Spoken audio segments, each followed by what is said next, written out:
விரும்பாதவர்கள், அதை வெளியில் சொல்லாதவர்கள் நம்மோடு பணியாற்றி கொண்டிருப்பார்கள். அவர்களை நாம் அடையாளம் கண்டு ஒதுங்கி விடுவது நமக்கு நன்மை தரும். ஏனென்றால் இவர்களை அடையாளம் காண்பது அவ்வளவு சுலபமான வேலையாக இருக்காது. இருந்தாலும் இதுபோன்று சில ஹேஷ்யங்கள், இதுபோன்ற சில குறியீடுகள் உங்களுக்கு தோன்றும் பொழுது பார்த்து பதுங்கி நடந்து கொள்ளுங்கள். சுருக்கமான வறண்ட பதில்கள், தேவைக்கு பேச்சு, குறைந்த அளவான வார்த்தைகள்.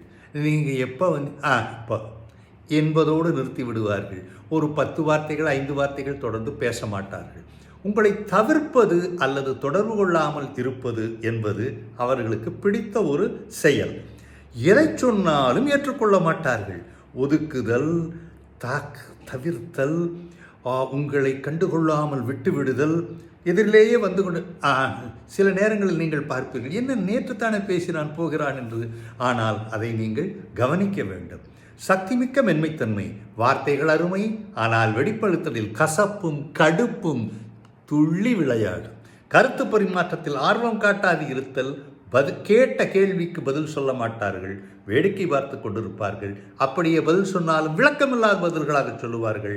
அடிமட்ட அளவில் முயற்சிகளை மேற்கொண்டு நம்முடைய எண்ணங்களை எவ்வளவு தூரம் தகர்க்க முடியும் என்று பார்ப்பார்கள். இதுபோன்று இருப்பவர்களிடம் நீங்கள் மிகவும் ஜாக்கிரதையாக இருக்க வேண்டும்.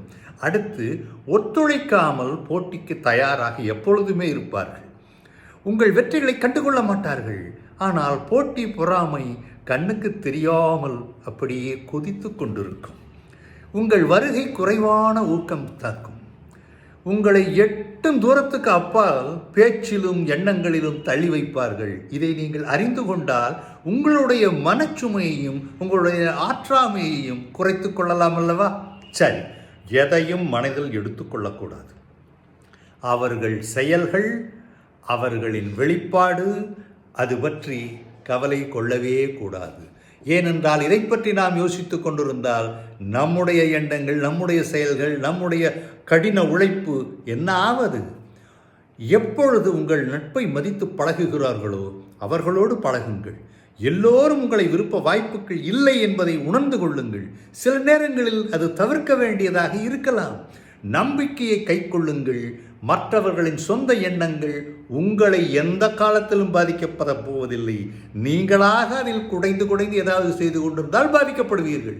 ஆகவே இவைகள் நாம் நிறுவனத்திலோ எங்கிலோ, ஈவன் நம்மளுடைய நெருங்கிய சுற்றத்திலோ எப்படி இருக்கிறார்கள் என்பதை பார்த்து நடந்து கொள்ள